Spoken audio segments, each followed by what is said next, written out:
नाज़रीन, Donald Trump America के सदर मुंतखब हो चुके हैं। सिर्फ सोशल मीडिया सार्फिन या पीटीआई वर्कर्स नहीं बल्कि सियासी शख्सियात भी इस पर कमेंट कर रही हैं। इससे पहले कि डोनाल्ड ट्रंप टेलीफोन उठाए और पाकिस्तान फोन करे, आप इमरान खान को रिहा कर दें। इमरान खान के लिए अब आसानी का वक्त आ गया है और हमारी हुकूमत के लिए मुश्किलात खड़ी हो रही हैं। यानी फेस सेविंग और सेफ एग्जिट के लिए पाकिस्तान का किरदार बहुत अहम है। 2020 के दौरान और 2019 में चंद मुलाकातें हुई इमरान खान और डोनाल्ड ट्रंप की। हम मुज़ाकरात तो देखना चाहते हैं, मुज़ाकरात तो होने चाहिए, लेकिन हम फौजी अड्डे अमेरिका को नहीं देंगे। अफगान वॉर में पाकिस्तान अमेरिका का फरीक बन जाएगा, हम वैसा नहीं करें। परवेज मुशर्रफ की पॉलिसी बड़ी मुख्तलिफ थी और अमेरिका तवक्को ये कर रहा था इमरान खान से कि इमरान खान भी उनको इस तरह का कोई जेस्चर दें कि आप वहां से निकाल के अगर खित्ते में ही अपनी फौज रखनी है तो यहां पर आपको फौजी अड्डे दे देते हैं। अस्सलाम वालेकुम, आप देख रहे हैं कैपिटल टीवी और मैं रुखशान मीर। नाज़रीन, डोनाल्ड ट्रंप अमेरिका के सदर मुंतखब हो चुके हैं और इसके बाद से पाकिस्तान में बहुत से सवालात उठाए जा रहे हैं। सिर्फ सोशल मीडिया सार्फिन या पीटीआई वर्कर्स नहीं बल्कि सियासी शख्सियात भी इस पर कमेंट कर रही हैं। मुशाहिद हुसैन सैयद साहब ने बड़ा जबरदस्त कमेंट किया कि इससे पहले कि डोनाल्ड ट्रंप टेलीफोन उठाए और पाकिस्तान फोन करे, आप इमरान खान को रिहा कर दें। राना सनाउल्लाह साहब कहते हैं कि इमरान खान के लिए अब आसानी का वक्त आ गया है और हमारी हुकूमत के लिए मुश्किलात खड़ी हो रही हैं। इसी तरह से दीगर सियासी शख्सियात भी इस पर बात कर रहे हैं कि अब तो आने वाले चंद हफ्तों में या एक आध महीने में बारी पीटिया इमरान खान को रिहा करना ही पड़ेगा। ऐसा क्यों है?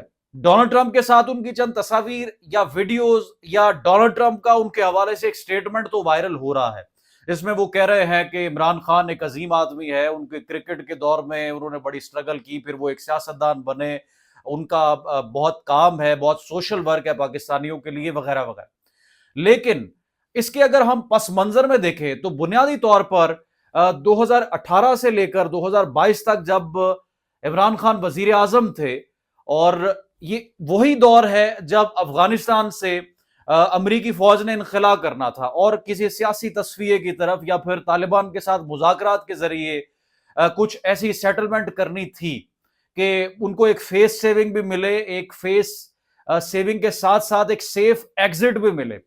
यानी फेस सेविंग और सेफ एग्जिट के लिए पाकिस्तान का किरदार बहुत अहम है और उस वक्त बानी पीटीआई ने मुज़ाकरात में अहम किरदार भी अदा किया। 2020 के दौरान और 2019 में चंद मुलाकातें हुई इमरान खान और डोनाल्ड ट्रंप की, जिसमें इमरान खान ने दोनों ममालिक के दरमियान मुज़ाकरात करवाने के लिए हामी भरी, या उसमें एक जिसको मिडल मैन कहते हैं उसका किरदार अदा करने के लिए हामी भरी। लेकिन 2021 में अमरीकी जरीदे में एक कॉलम भी इमरान खान की जानिब से लिखा गया और उसमें उन्होंने कहा कि हम मुज़ाकरात तो देखना चाहते हैं, मुज़ाकरात तो होने चाहिए, लेकिन हम फौजी अड्डे अमेरिका को नहीं देंगे। और अमेरिका जो हमसे तवक्को कर रहा है कि इस जंग में, अफगान वॉर में पाकिस्तान अमेरिका का फरीक बन जाएगा, हम वैसा नहीं करेंगे। अब देखेंगे 2020 में तो डोनाल्ड ट्रंप चले गए, 2020 नवंबर में जो इलेक्शंस हुए उसके नतीजे में जो बाइडन सदर बने और जो बाइडन का दौर था 2021, और उसमें इमरान खान ने साफ और वाज़ेह इनकार किया। 2020 में मुलाकातें हुई और किरदार अदा करने की हामी भी भरी, लेकिन ये भी साथ पैगाम दिया कि हमने आपकी बात उस तरह से माननी नहीं जैसे आप तवक्को कर रहे हैं। क्योंकि इसकी भी एक हिस्ट्री है। जब उसामा बिन लादेन पर अटैक हुआ तो उस वक्त अमेरिका को फौजी अड्डे उसके बाद मुशर्रफ की जानिब से दिए गए और अमेरिका पाकिस्तान की फ़िज़ाई हुदूद की खिलाफ वर्जी करते हुए दाखिल हुआ पाकिस्तान में, और उस पर एक खामोशी इख्तियार की गई। उस तरह से रिएक्शन उस वक्त के सदर परवेज मुशर्रफ की तरफ से नहीं दिया गया। और बाद में जब उनसे एक इंटरव्यू में पूछा गया कि आपने क्यों खामोशी इख्तियार की, तो उन्होंने कहा कि हम क्या करते, अगर कोई बात करते तो हमारे लिए मुश्किलात खड़ी होती और उस वक्त हमने खामोश रहना बेहतर समझा।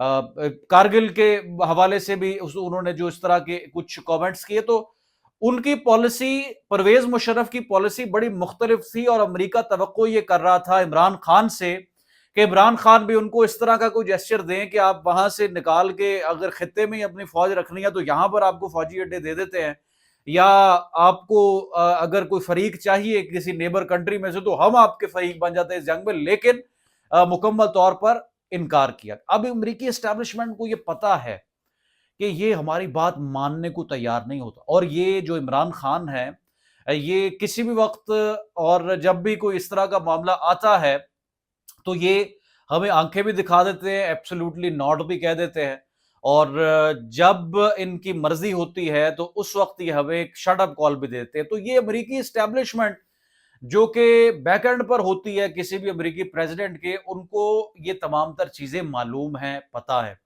اور شاید اسی وجہ سے یہ تمام تر جو حکومت ٹاپل ہونے کا سلسلہ ہوا, جو کہ الزامات تحریک انصاف کے ہیں, لطیف کھوسہ صاحب ہو یا دیگر اس پر جو بات کرتے ہیں کہ ڈونلڈ لو نے آپ کو جو ہے وہ کہا اور آپ نے ہماری حکومت ختم کر دی, تو یہ تمام تر چیزیں امریکی اسٹیبلشمنٹ بخوبی جانتی ہے. اب ہو کیا سکتا ہے, یہ بڑا اہم سوال ہے. اب چونکہ جو امریکن پاکستانی ہیں جو وہاں پر اوورسیز پاکستانی موجود ہے, یا وہاں پر یوں کہہ لے کہ پاکستان تحریک انصاف کا ایک بڑا ووٹر موجود ہے, اور میجورٹی نے تقریباً 95% پلس جو امریکنز ہیں, جو پاکستانی امریکنز ہیں, انہوں نے ڈونلڈ ٹرمپ کو اس لیے ووٹ دیا ہے کہ ڈونلڈ ٹرمپ آئیں اور ہیومن رائٹس کی وائلیشن یا پھر سیاسی طور پر ایک پولیٹیکل اوپوننٹ کو جو ہے وہ دیوار کے ساتھ لگانا, یا عمران خان پر جو کیسز بنائے گئے اور جو ان کو جس طرح کا ٹریٹمنٹ مل رہا ہے اس پر بات کریں, یا جو الیکشنز ہوئے 2024 فروری میں جو الیکشنز ہوئے فارم 45 اور 47 کے درمیان جو کانٹرڈکشن ہے, جو اپوزیشن کے الزامات ہے, ان پر بات کریں اور پاکستان میں ہیومن رائٹس کی جو وائلیشن ہے اس کو روکا جائے. تو اس پرسپیکٹو کے ساتھ ڈونلڈ ٹرمپ کو ووٹ دیا, اور ڈونلڈ ٹرمپ نے بھی یقین دہانی کروائی کہ وہ اپنا کردار ادا کریں گے. تو اب یہ تو بڑا اہم اس وقت سوال ان پاکستانیوں پر اٹھتا ہے جو امریکہ میں ہیں کہ وہ کس طرح سے پش کرتے ہیں اور اس کیمپین کو کس طرح سے آگے لے کر چلتے ہیں اور ان کا کیا مطالبہ ہے. لیکن اگر ہیومن رائٹس پرسپیکٹو سے, یا سیاسی آزادی کے پرسپیکٹو سے, یا میڈیا کی آزادی کے حوالے سے, یا سوشل میڈیا پر لگنے والی قدغنوں کے حوالے سے امریکی صدر ڈونلڈ ٹرمپ کچھ اقدام اٹھائیں, اور اگر وہ چاہیں تو جو مشاہد حسین سید صاحب نے ایک کامنٹ کیا کہ اس سے پہلے کہ وہ ٹیلی فون اٹھا کر فون کریں اور آپ کو چھوڑنا پڑے, آپ پہلے ہی چھوڑ دیں. تو صورتحال بالکل اس طرح سے ہوگی. ہم اگر تاریخ کو دیکھیں تو کچھ بھی مختلف اس سے نہیں ہے. اگر امریکی صدر کا کوئی ترجمان یا اس کا کوئی اس کے پریزیڈنٹ آفس کا کوئی سپوکس پرسن, کوئی سٹاف آفیسر, کوئی دوسرا تیسرا اگر ایک ٹیلی فون بھی پاکستان میں کرے تو اس کو ریجیکٹ کرنا یہ موجودہ سیٹ اپ میں جو لوگ ہیں ان کے بس کی بات نہیں ہے, اور وہ کلیئر کٹ جواب دے نہیں سکتے, اور ان کو ماننا پڑے گی.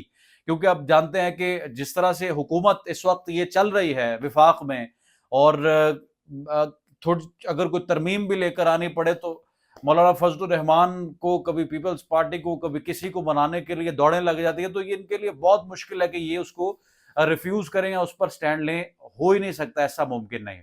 تو وقت تبدیل ہو سکتا ہے, لیکن ڈیپینڈ کرتا ہے کہ جو پاکستانی امریکنز ہیں وہ کس طرح سے اس معاملے پر کوئی کیمپین چلاتے ہیں یا کوئی پیش رفت کرتے ہیں. آپ کامنٹ سیکشن میں قیمتی رائے ضرور آگاہ کریں. رخشان مرکودے, کیپٹل ٹی وی سے اجازت, دوبارہ حاضر ہوں گے. اللہ حافظ.